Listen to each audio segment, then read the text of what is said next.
work closely with CEO or CIOs, CTOs. So let me say this. Everything from the academic perspective, you need to be able to make that bridge into the real world. It's real, okay? I check, and I've done it for years. My counterparts across the country have done it. We do check digital presence, okay? We want to know who you are. We want to know what you're about. We want to know what you're taking seriously. Is LinkedIn and your professional direction that you want for you, for your person, and for your family, is it important enough to let people know who you are? This is a narrative, so you're gonna have to make up your own mind whether or not you believe it or not. Okay, that's the bottom line. I'm up here saying I walked in here with the assumption that you're all eager to impact the world. Okay, not just Middle Georgia or the state of Georgia, the United States, but globally. So I've spoken to that. Here's something I want you to think about. I coined this, I've talked to this. The inability to communicate effectively in business terms the importance of threats, both real and perceived, against the very technology on which we depend, increases our vulnerability, undermines our credibility, and puts into question the quality of our knowledge. You've got to be able to make the transition from the technical to the business side. So here's what I hope you take away in the next 15, 20 minutes. Some of the things. Understand the challenges that the industry and that your disciplinary, your profession faces. A lot of it's going to be communication. Understand the importance, why the industry needs you. We need you, okay? I'm going to say that. The cybersecurity undergraduate program, the IT program here, the graduate program that was kicked off 2 years ago, I think it's been now. It's good. It's one of the best. It's a best kept secret. We do a lot of collaborative work with the department at the Water Authority. We have interns from your program year round. It gets you embedded into the business world. Hopefully it's opening up some doors. Go into it, whether or not it's an internship, paid or unpaid, or your first job outside once you graduate. Go into it under the assumption that you know your craft, okay? I wouldn't have hired you if I didn't have comfort in knowing that you've got a good education behind you, all right? But you've got to be able to communicate it.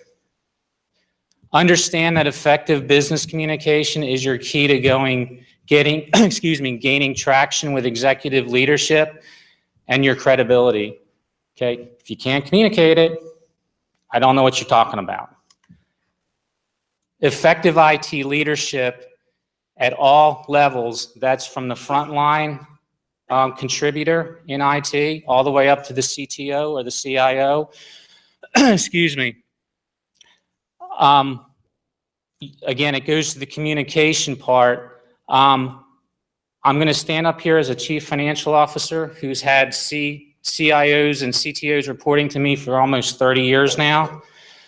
The channel from an IT department in a lot of organizations, all the way up to the big boys, the path is through the finance officer, okay? It's, in a lot of cases, it's a direct report. In some cases, it's a dotted line report. Okay, if I don't know what the hell you're talking about, I can't help you, okay? And my goal is to make sure that the organization is protected, all right? So you must be a trusted advisor. You cannot work in isolationism, okay? You've got to have a seat at the table. Every one of my IT directors, VPs of IT from private corporate America to the Water Authority, they have a seat at the table. I expect them to be vocal. I expect them to tell me where their concerns are. Is it doable? What I don't know is what keeps me up at night. Okay, so I look to my professionals to provide that level of feedback. Technology that often pushes security and efficiency at the front and loses much of that gain on the back end because of mismanagement of processes or communication. Everything is not a priority, guys. Okay, we all live and die by budgets. It's not an infinite bucket of concerns, of challenges. They have to be set in a manner that is in the best interest of your organization, whether or not it's a public enterprise or a private enterprise. And finally, I hope that, I threw this in as a little bit of a in jest, but your budget's really important, but you're going to be competing against a number of other department heads and a number of other areas of the organization. Okay, they're going to disagree with you. Okay, your budget's important, and what you want to get accomplished is important, but it's not as important as mine, and that's what you're going to hear in the real world. So when perceptions become reality, or better said, perception is the reality, according to a study completed by Deloitte, if you don't know who Deloitte is, it's one of the big four consulting firms. They're global, Deloitte and Touche. They did a study a couple of years ago, and these numbers are still pretty accurate. The CIO-CFO relationship can be fraught with miscommunication, misunderstanding, and misaligned expectations. Technology is rising, and I'll change this. It's not rising, it's risen. It's there, guys. And this is a study that's only 3 years old. So it's risen to the forefront of many business functions as data analytics and social media become critical value.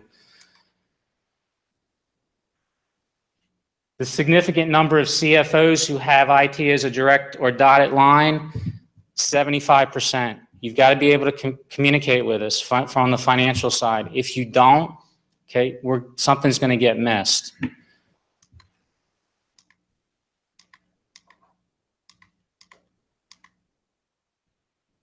So my counterparts, from a CFO perspective, often fault CIOs or CTOs, many of whom started where you're sitting now. One of the things I did want to say a few minutes ago was many of you will be content being frontline contributors over the course of your career. That's great. We need y'all. All right. Some of you are going to have aspirations to move into management levels, move into CTOs. I wouldn't be surprised if somebody in this room at some point in their career is the top dog on the IT side for a Fortune 100 or a Fortune 50 company. Okay, that's huge. But know that this isn't me saying this. This is the industry. This is the profession saying this, that the finance officer looks at the CIO in many cases as being ineffective communicators of threats, both real and perceived, and putting them into the context of making them fit into the organization and the goals of the organization. For spending with company strategy and value creation in mind, okay? For ineffectively communicating the priorities, costs, and somebody mentioned, one of the speakers talked about return on investment of your education.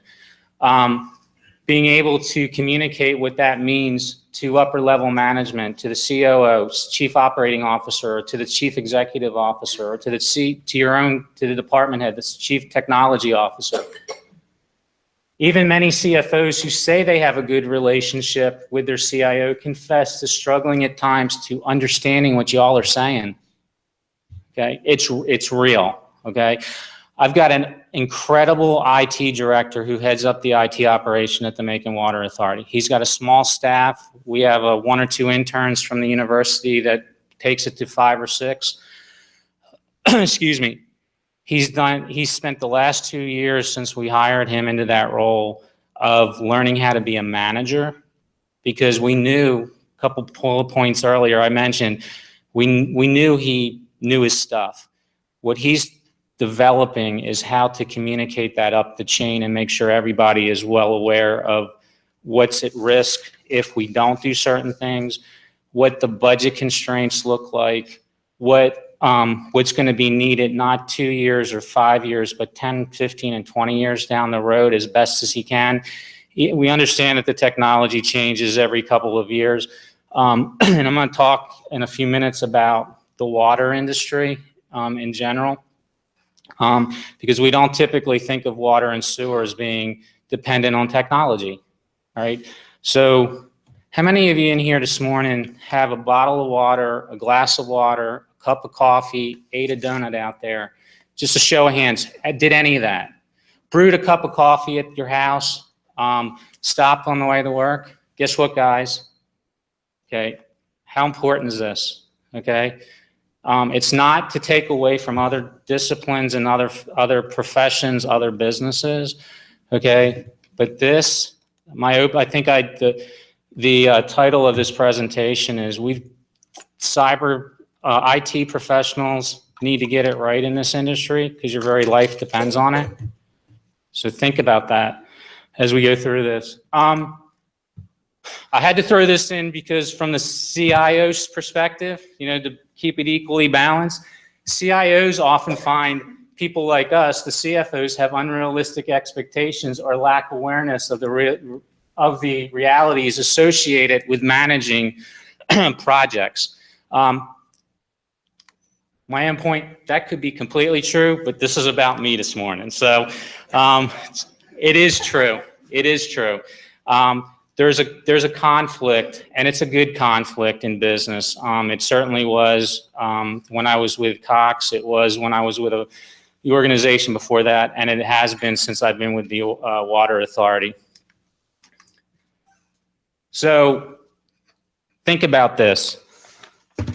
325 million Americans, citizens of the United States, give or take a few. The last census, it was between 325 and 327. Of that number, 295 million, or approximately 90% of them, depend and rely on the cyber technologists and professionals in the industry getting it right, keeping it safe 100% of the time. There is no room for error, okay? There's 155 to 165,000 individual, unique, and independent water systems in the United States that supply water to those 295 million Americans.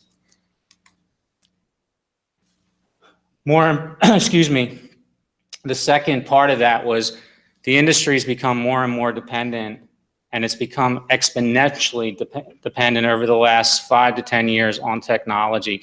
We think about having water pipes underground, not seeing them, I turn the faucet on, it's there, it's clean, I flush the toilet, it goes out, right? Everything that operates behind the system is technology driven. If it's technology driven, it's susceptible to, to problems. In my industry today, you can't have life, quality of life, good health, economic prosperity. Middle Georgia is as prosperous as it is. One reason, we got water. We've got good water. And not to be a plug, but according to American Water Works Association, we had the best water back in 2009-10. It was the best in the United States. So you can't have economic prosperity when you don't have any water. You can't have clean, safe water without IT professionals that understand their role and how important it is to a community. Does anybody recognize this that's from here? Most of the students are from here, right?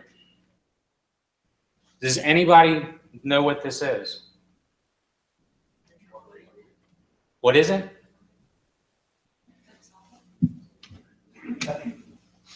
Well, you're going to be shocked to find out that you can drive from where we're standing right now to that area in less than 15 minutes. That's the Frank Amerson Jr. water treatment plant. at Lake Javers Lucas, right off the Ocmulgee River, across from Albright Road in Jones County. That's where your water comes from. It actually comes from the river and then goes into the reservoir. But surprising, well, actually not surprising that nobody recognizes that, or that jewel that we have here in Middle Georgia. The role of IT, one of the roles, many roles of IT at the Water Authority, is to keep this place safe, to make sure that what we're pushing out to the general public is quality, that they don't have to worry about it. They go about their normal lives, and when the faucets are turned on, they get, they know that what's coming out is clean and safe. So it's an awesome responsibility, and I talked to Harold Blevins, who's our IT director, last night. I take a lot of pride, and I do have a real passion for what I'm doing now because I know it's important. It's not, again, not to downplay what I did for the first 20 years of my career, but I feel like I'm contributing to excuse me, economically and to the quality of life of residents of this community. But the question becomes is how do we help ensure that 160,000 residents have the quality or have the confidence that their water is safe on a daily basis? That's what happens when you hit your early 50s, your eyes start going. How do we balance the demands of delivering safe, clean, and affordable water? We treat that water without endangering the environment, life, or quality of life, inside an industry that has increased its dependency on technology exponentially over the last 10 to 15 years, while protecting personal information. We have personal information on employees as well as all of our customers, similar to what the banking industry, so we have an obligation there. Under the pressures of working in a public enterprise with political oversight, with finite financial and human resources available, with large physical infrastructure to take care of. It's a difficult challenge. It goes back to identifying and understand what your role is in the organization and in the industry. One thing that I love working with this university on is we'll sit down every semester and we'll go through a list of possible candidates for our internships. And I'm looking for people that enjoy what they're doing, they're passionate about what they're doing, they want to learn, they want to get into an industry that they may know nothing about, and they want to contribute. So I believe, from my perspective, technology should be a catalyst for efficiency, but also for security. So, you know, as we put more IT-related and technological advances into the industry, having professionals that come out of programs like this are extremely important to us, and not just to the Macon Water Authority, but across the industry. Technology makes it more efficient in our industry to collect customer use and demand behavior. I'm going to go back to the paper, I think.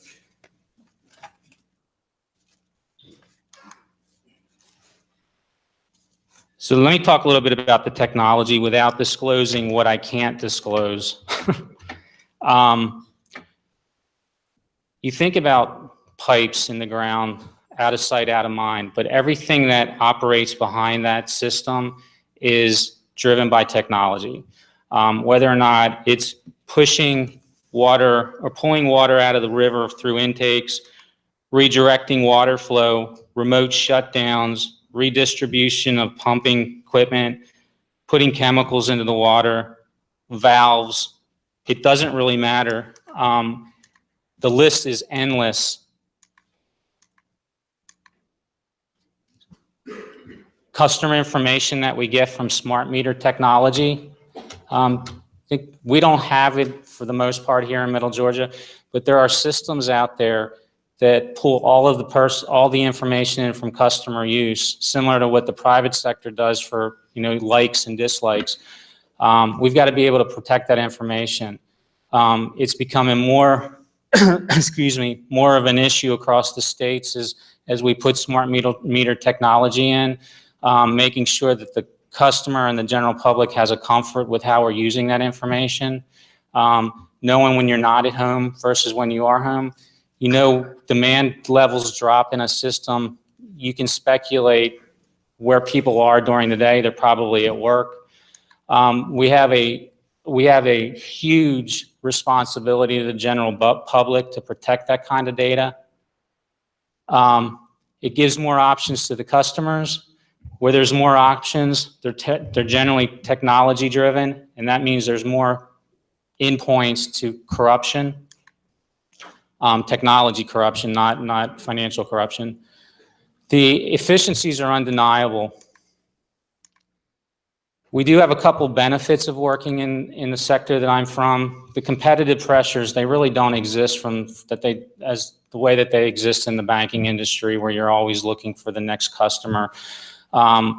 Losing business, when you're in a monopolistic enterprise, you don't generally have to worry about that.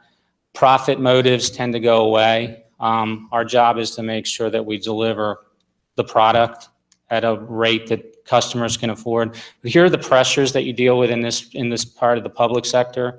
We're considered critical infrastructure by the Department of Homeland Security. Okay, critical. That means if you're trespassing on a water authority's property, it's not a local crime, it's not a state crime. It could potentially fall under federal guidelines. So that's huge. When you go to work every morning, you're contributing, but when you've got to make sure, those types of pressures are there, you've got to manage that. Credibility with the public, okay? Huge. If First State Bank and Trust does something wrong, they may tick off one customer or a group of customers. They don't want that any more than any other business does. We lose the credibility with the general public, we're in trouble. Loss of confidence by the public, okay, even worse. If you don't believe it, think about Flint, Michigan, and Newark, New Jersey over the last year to 2 years. Although Flint, Michigan wasn't necessarily technology driven, I will argue that there's things that could have been done on the technology side that may have helped prevent some of what happened. Now, at the end, it was bad decision making on leadership, but loss of confidence, and it goes even further. In the case of Flint, you've got a generation of children now that have been impacted for the rest of their lives because of what happened in Flint. I'm not going to read every one of these but a few things that keeps me up at night is what I don't know. Are the layers of defense, are they enough? Do I have the right people in place to help identify what those risk levels are? How do I even know? If I've been targeted? Have I been compromised? Do I know? Okay, I rely heavily on my IT professionals to let me know that we have the right safeguards in place, that they're in alignment with what the objectives of the organization are. Do our employees know what the first line of defense should be? How am I going to pay for this? How do I communicate the urgency? Or better yet, how do you all communicate the urgency to me? So I can sit and be an advocate for, well, we can't do this project this year because the urgency rests with the IT professionals that are giving me this information. This becomes more important. That's where the partnership exists. And I see it a lot and I've seen it personally in my career where IT and finance are not aligned. Okay, and the worst thing that can happen is when those two parts of the organization are not properly aligned. So I threw this up just to put a break in a lot of the verbiage, and I've spoken to it, so I'm not gonna belabor it too much. But the delivery network is dependable, it's simplistic, It's old, tends to be underground, it's out of sight, it's not flashy, although I think I picked the wrong car. I think that's a pretty flashy car, actually. So, but my point was, it's old, it's dependable in most cases. A lot of systems are having to upgrade it, but here we're blessed in Middle Georgia. The system here is in really phenomenal shape. But here's what's happened on the engine side. The technology under the hood has become more complex and targetable. So everything behind it, it's 21st century technology driving early to mid 20th century infrastructure. It works in our industry, but where the breakdown may occur is at the engine that's driving all of that. I just threw this up. I found this, a friend of mine sent this to me, that complexity conceals fragility. The internet may have been originally developed as a resiliency measure, but we are today increasingly dependent on technology and networks to the point that attacks or failures in a few key areas could have devastating effects. I don't have to go any further than that. If we don't get it right in our industry, it could have devastating effects.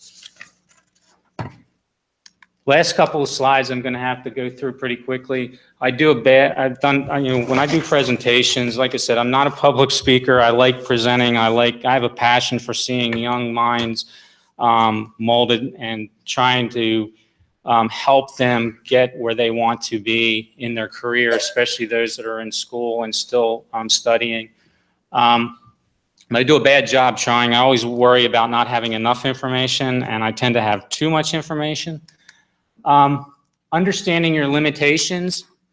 This slide's actually really important. Knowledge and education, expertise, internal resources. Recognize where your resources are and be proactive. Know if they're internal. Know if they're external. Know where in the industry to go. Understand that you have help in government. Believe it or not, I was blown away when I left the private sector. Some of the smartest people I've ever worked with in my career are in the public sector. Okay, I went into the public sector with a chip on my shoulder coming out of the private sector, and I wish I'd had the minds that I'm working with now throughout my career in the private sector. And then there's the private sector. We know what our limitations are. We know that we have a limited staff. We know that we need to rely on this university and the academics that are here and the bright minds that are coming through the program. We know that we need to reach out to, we do a lot of work with Homeland Security, with the state cyber task force. We interact with other private enterprises that have nothing to do with our industry. Okay, I reach out and look for the best minds. And the best feedback that we can get. We partner and collaborate with Middle Georgia College and State University, industry experts, other water and sewer authorities, both regionally and nationally, federal agencies, the Department of Homeland Security, the Association of Metropolitan Water Agencies. The list is endless. Okay, these are all professional organizations or high-ranking departments of the federal, state, and local governments. So, in closing, if your responsibility is to help in protecting your business, growth of the business, infrastructure, personal information, customer information, communicate it in business terms, and at the level that others champion your position. I think I took out everything that I couldn't show you, but when my IT director walked into my office and said, this is one subcomponent of part of a system that operates the A part of the backbone of our system and asks for something, and I look at that, or I look at that, or I look at that, okay? And then he says, this is how much I need to do A, B, C, and D, all right? You might as well be talking some foreign language that I mean, from a business perspective. When you're trying to communicate what needs to be done and accomplished in the business world, it needs to be in terms that we can understand, not just CFOs, CEOs, COOs, other department heads that are competing for the same funds that you all are going to be competing. You guys are in school right now. Someday, very shortly, you're going to be in a situation where you want to do something in your little world, in your area of an organization that you're with, and you're going to be competing for funds against everybody else that wants those same funds. So you need to communicate that and the importance of it.